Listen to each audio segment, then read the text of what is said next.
It's time for the Douglas Coleman Show. Mr. Smooth and Savvy is joined by guests from all walks of life, from the entertainment industry to authors to political and social commentators, the famous and not so famous, the controversial and the light and fluffy. We have it all. Now, here's Douglas Coleman.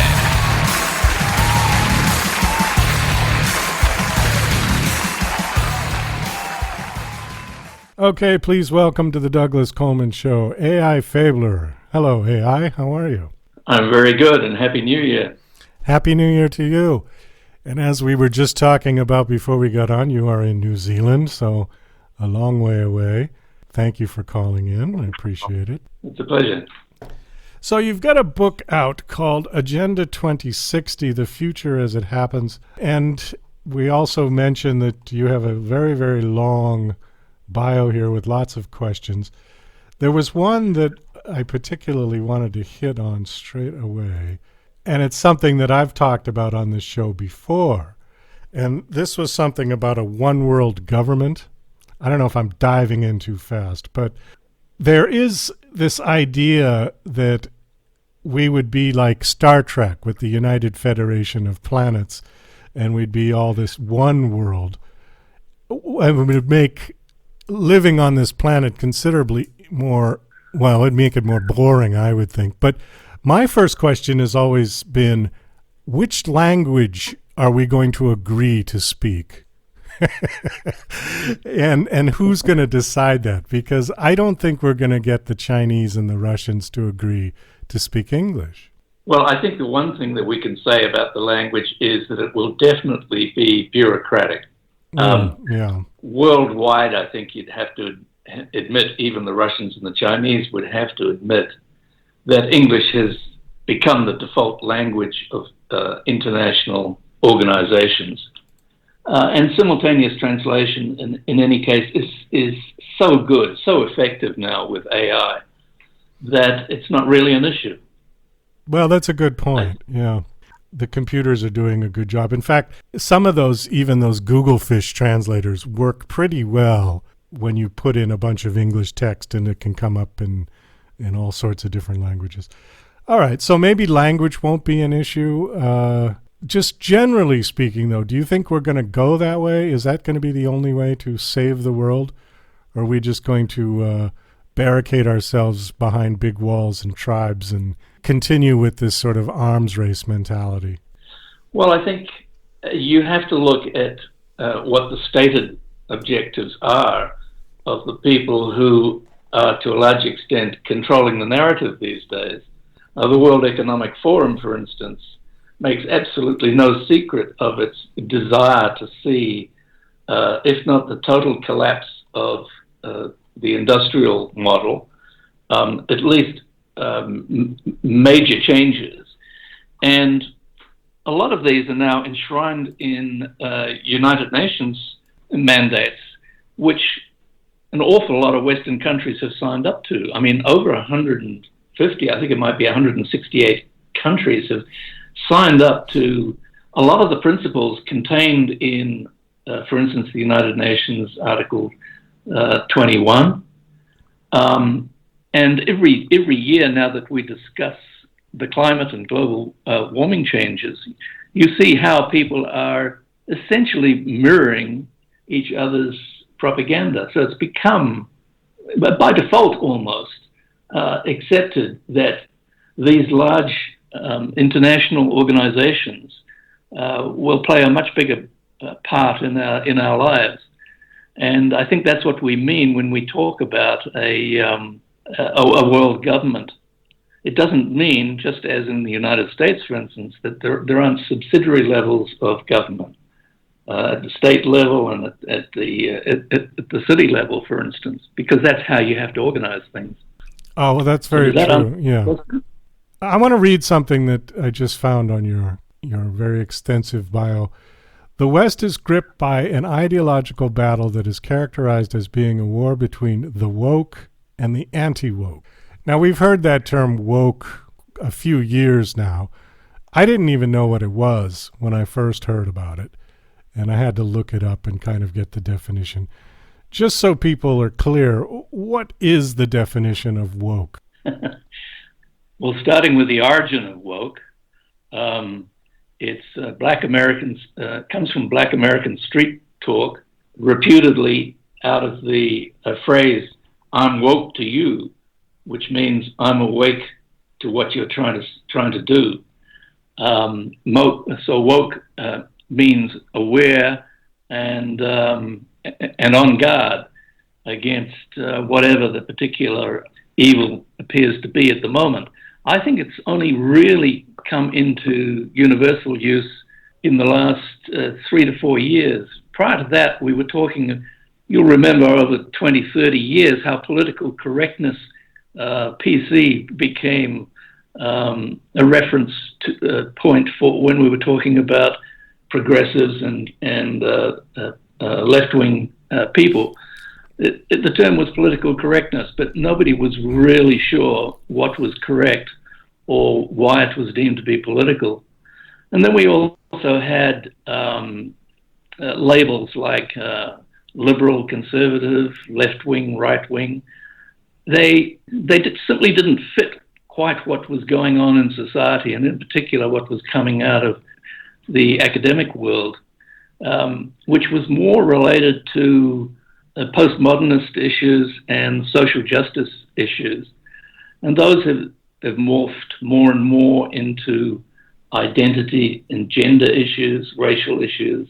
But they've also grabbed up a lot of the other issues, which might have been shared by people who had traditionally been called conservative and on the right. Like, for instance, if you look at ecology and global warming, you don't have to be a left-wing academic to realize that that's an issue that needs to be dealt with.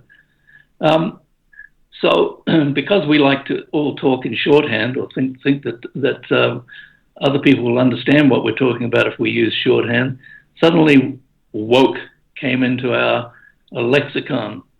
And immediately, because the world is polarized, and particularly the United States, if you had woke, you had to have anti-woke. But in the middle was the great mass of people who I call the dumbfounded, who haven't a clue what the woke are talking about and are very fearful. I had a guest on named Seth David Radwell who wrote a book called American Schism. It's a best-selling book. And he refers to the dumbfounded as the exhausted majority in America. Yes. And I think that's a great phrase, a little bit of a take on Nixon's silent majority. But I think that's true. I think the moderate people in this country are just tired of it all, where this political division is gridlocking the country. Whatever your views are, if you want to get something done, this is not the way to do it. I'm worried that our government is going to gridlock itself into non-existence. And maybe that's what they wanted. I don't know. Let me go back to just why. Why do you think that we are divided as much as we are now? Well, I think that what you've just described about the dumbfounded majority reflects something about human beings in general. And that is that to be at each other's throats is antithetical to actually how we have evolved as a society, as human beings. And so it feels uncomfortable to people. We don't actually want to look at everyone as if they're a potential enemy. We want and always have looked at them as if they're a potential friend. And I think that's what's missing currently. Now, as to where it came from, well, I think that there are plenty of extremely erudite writers who have tracked the history of postmodernism out of France and Germany, and how it leapt across the Atlantic into the academies in America, and part of their analysis would cover off the nature of being an academic, what your drivers are, and they're not necessarily particularly nice drivers, because it's part of the environment that you make your name for yourself by being very cutting about other people and raising your own reputation accordingly. And of course, the easiest thing to do, if you want to be superior in that manner, is to turn on your own society. I think that's what we're really struggling with at the moment. Why is it that the colleges are turning out graduates who are supposed to believe that everyone in the United States is a racist, and that a racist, that if you're white, by definition, you have no choice but to be racist because white is racist. And also turning out graduates who think that the whole system that has created such a comfortable life and such a great income that allows them to go to university and pay $60,000 a year in fees is somehow evil. It doesn't stack up. It's sort of ironic, isn't it? Let me get back to the idea of identity politics. That sort of touches on this idea of racism. I despise identity politics. I don't generally espouse my political views on the show. I like to keep a more neutral profile because I think it's beneficial to my guests, because I have guests on with all different political opinions, and I welcome all of that on my show. However, with regard to identity politics, I despise it because it's sort of anti-progressive.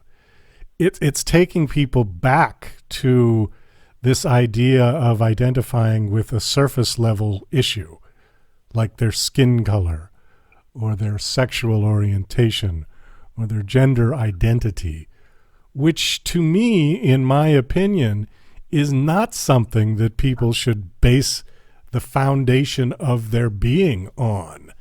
It is very insignificant. I would definitely put in a higher priority people's opinions about things, the way people think, what comes from their head, what comes from their heart, not the color of their skin, not who they sleep with.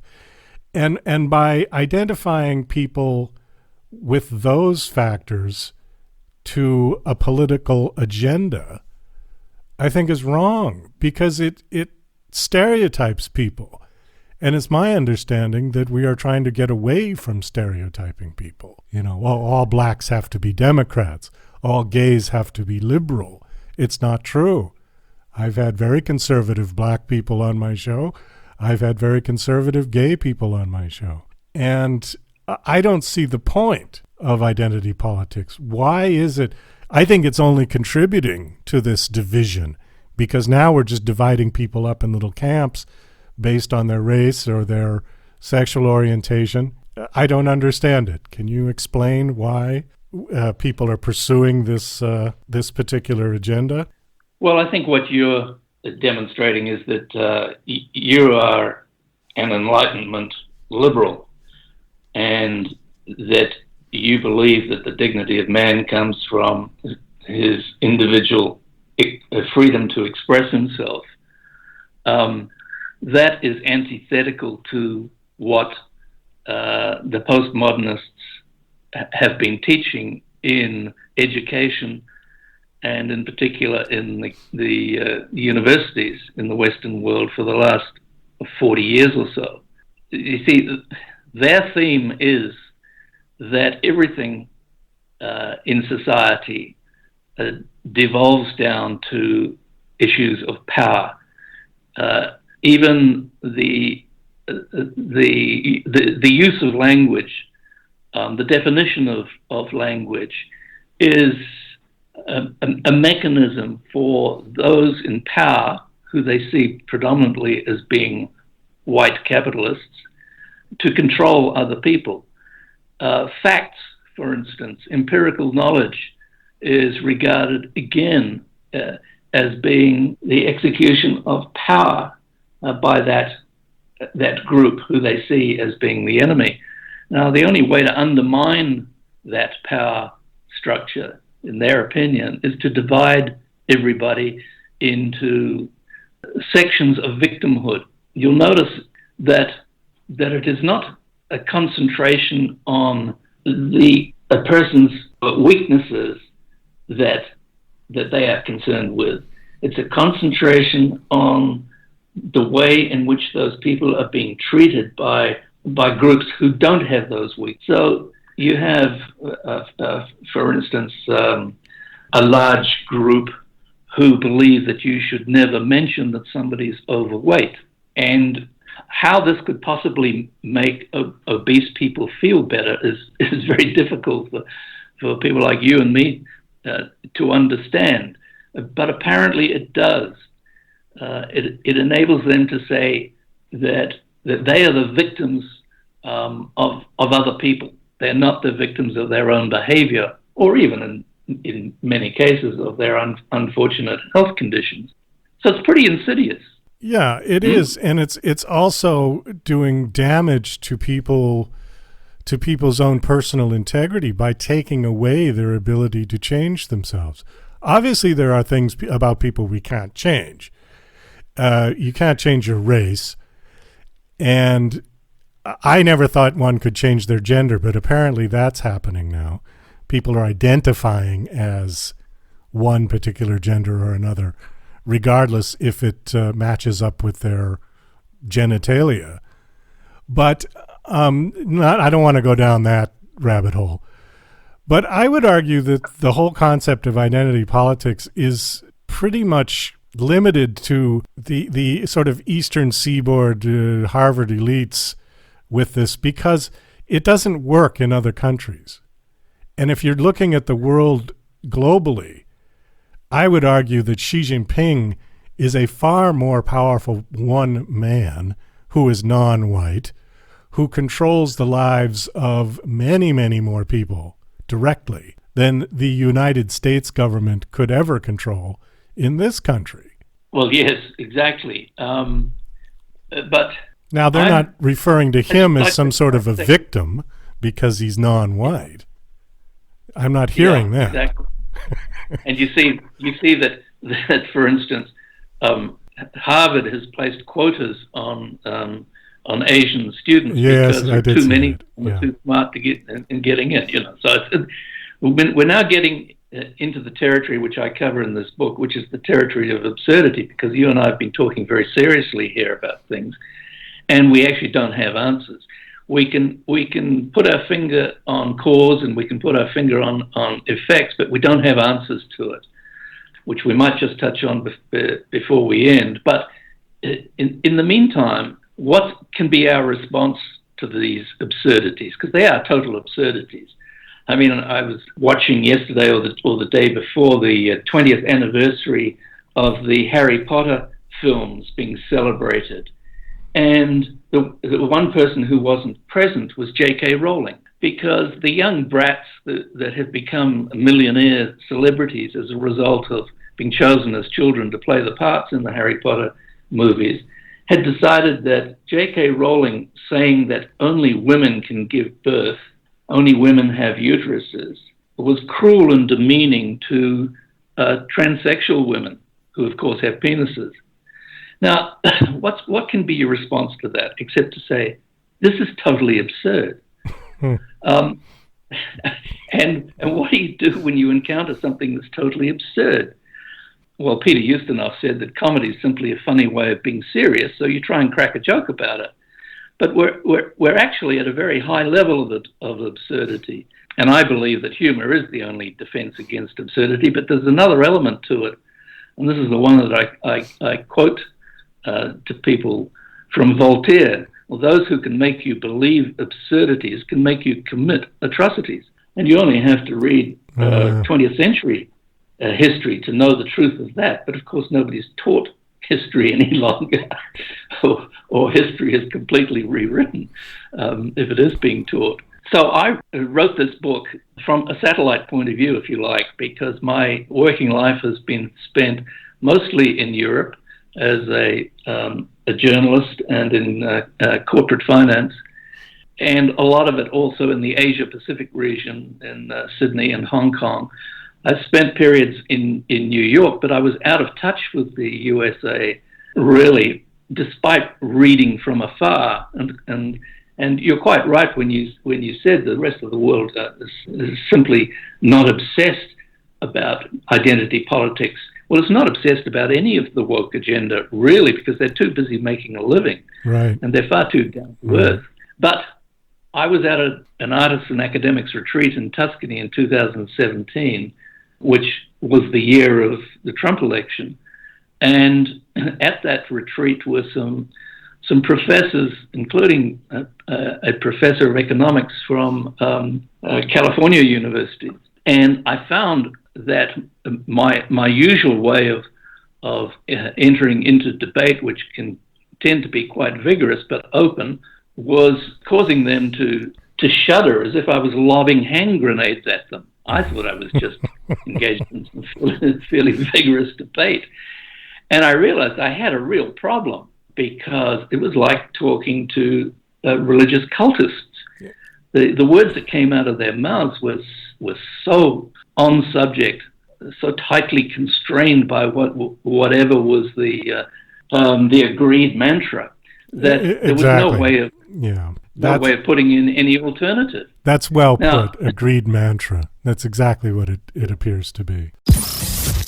You're listening to Mr. Smooth and Savvy right here on the Douglas Coleman Show. We'll be right back after these commercial messages. Douglas Coleman's Don't Do a Podcast is a dryly humorous rant about Douglas's pet peeve, the unrelenting torrent of podcasts hitting the web on a constant basis. As technology has put podcasting within the reach of anyone, many wholly unqualified people have taken the plunge. This witty polemic tries to persuade them from broadcasting their drivel using Douglas's brand of sarcastic humor. Now on Amazon, only 99 cents. DJC Music and DJC Productions are pleased to announce a brand new website. We have started a listing website for radio show hosts as well as potential show guests. This is a meeting site where hosts and guests can come together. Show hosts can list their show and types of guests they're interested in booking. Potential guests can list their talents, bio, accomplishments, or anything they feel makes them an interesting radio show guest. There are no recurrent payments, only a one-time $5 listing fee. Your listing will stay up until you decide to cancel. Previous guests of The Douglas Coleman Show are welcome to submit their guest listing free of charge. Go to radiohostsandguests.com. That's radiohostsandguests.com.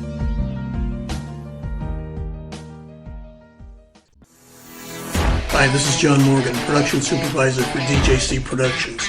You're listening to The Douglas Coleman Show.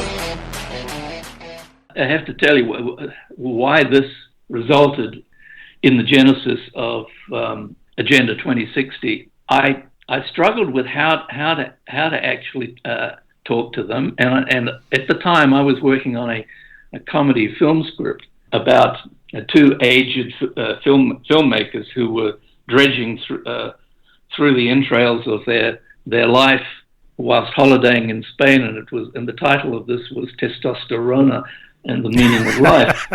I like that. That's great.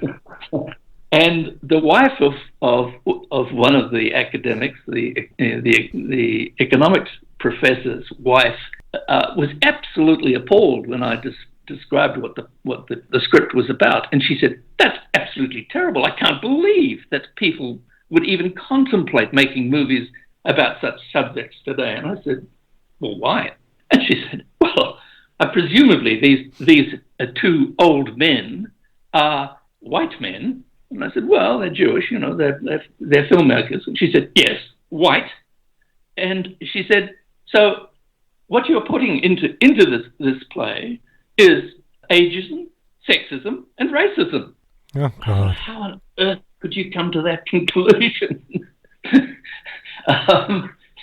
Anyway, overnight, or over the next two nights, I wrote a skit about victimhood. And in this skit, the society had reached the point where it was paying or doling out social credits according to what level of victimhood you suffered. So, for instance, if you were North American Indian and you were paraplegic and you lived in a ghetto, then you received the maximum number of points. The problem was that when everybody saw this, everybody decided to join one of the splinter victimhood groups until essentially the majority of people had been eliminated and everyone was on this level of welfare that the state couldn't afford. I wrote it, as you can imagine, in very broad, absurdist terms. Now, here's where there's a glimmer of hope. They laughed. I couldn't believe it. They actually laughed because I'd taken the absurdities to such a level that even they could see them. And I thought, well, okay, it's worth a try. And so I went ahead and I worked up a future world, 2060, where all the ideals being expressed by the woke, by the progressive left, were enshrined in the world government's governing agenda. And I showed the unintended consequences of that, being quite blatantly absurdist about how I showed it. So that's the book. I've just given a plug for the book. Oh, well, that's beautiful. That's a great synopsis, because you've taken something that's very serious that people are trying to kill each other about and turned it so absurd that even they're laughing. You made it so absurd that they'll laugh. That is a big achievement, because I personally have not seen much of a sense of humor from those people. And they're the first ones to sort of cancel comedians. You know, comedians are very high on their list of people to cancel in the cancel culture. A friend of mine said to me the other day that he was sending his son off to, I think, Pennsylvania State University, and he had his heart in his mouth about the whole thing. And he said, "What advice would you give him?" And I said, "Don't admit to anyone that you've seen Dave Chappelle." There was something in the news with that guy who was profusely apologizing simply because he had his picture taken. Did you see that? It was yesterday in the news. Oh, no. It was some comedian, or I forget who the guy was, but there was a photo that got circulated of him with Dave Chappelle, you know, like a nice little picture, a very innocuous, and later the day he was profusely apologizing for even having his picture taken with Dave. So it's absolutely absurd. But who does he think he should be appealing to? Because he's just essentially cancelled himself with the great majority of society. Yes. This is the problem. The media is completely misleading the average person about the importance of this. It's a small section of society that is engaged in this madness. If he felt that he wasn't going to be invited to a Ben Affleck party or something, and he had to say that, then I could understand it. You know, not for the ordinary Joe. The ordinary Joe would say, "What are you talking about? Dave Chappelle's fantastic." Yeah. Well, it's interesting that, and I suppose there is a glimmer of hope in the idea that these people are the smaller minority in this country. At least I hope so. But they seem to be the loudest. And yes, that's the point. Yeah, and the media, unfortunately, is their amplifier, is their PA system.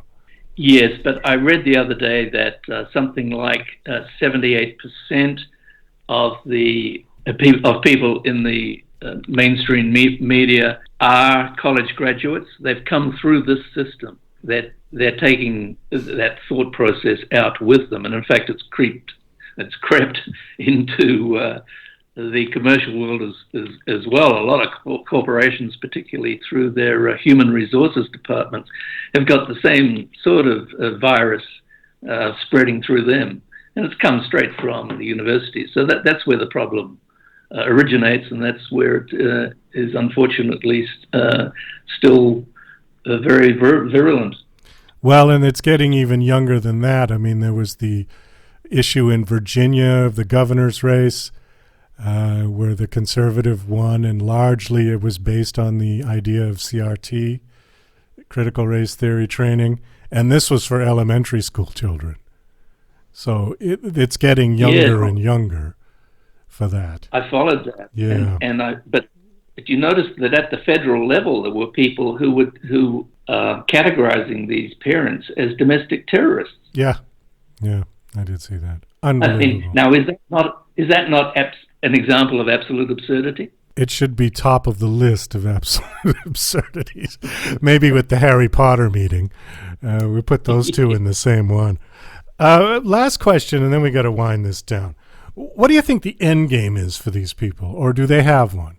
I think that they're probably reassuring themselves that they have one and that they will triumph. But all people who live in bunkers tend to do that. When they raise their head above the bunkers and actually have a look at the real world, they may get a glimpse of reality and change their views.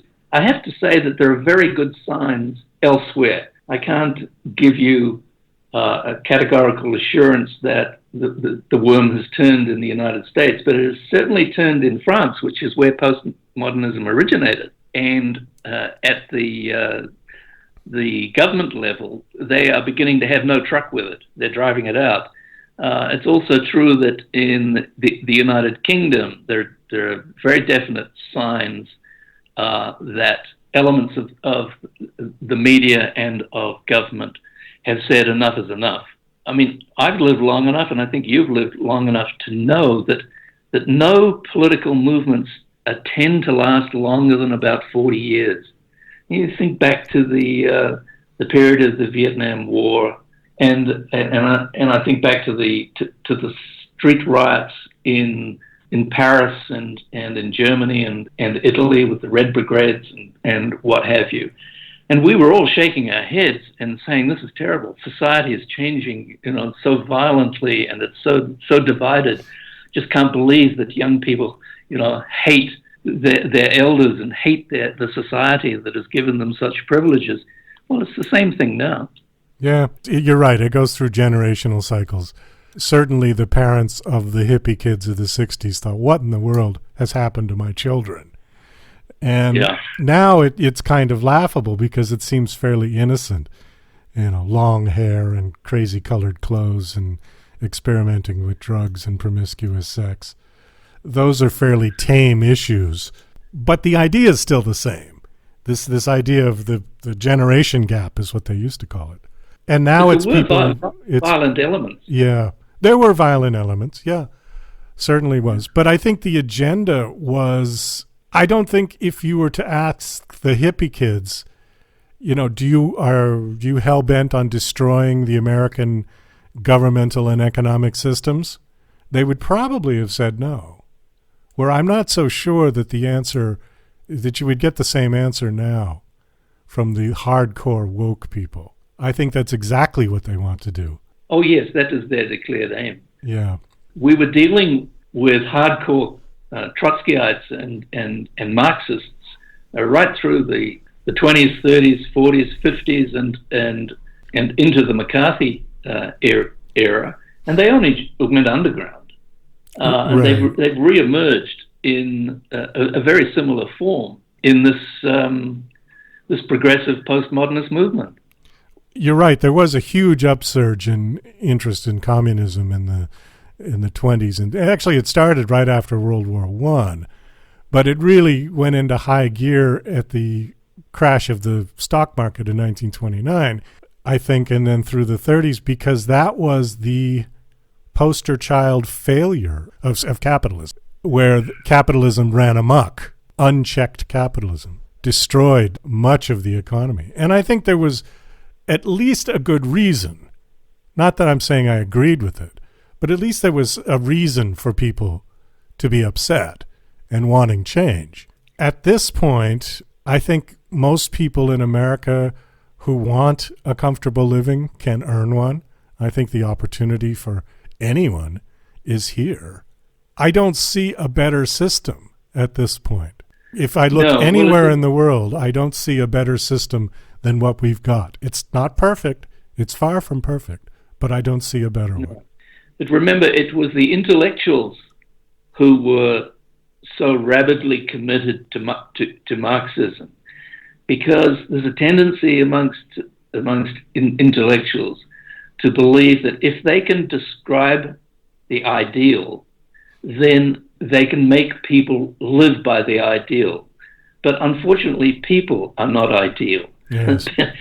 And that's always what they run up against, and that's what they'll run up against here now. And I see the way that poor sections of the inner city in New York through the Black Lives movement have been the ones that suffer. Yeah.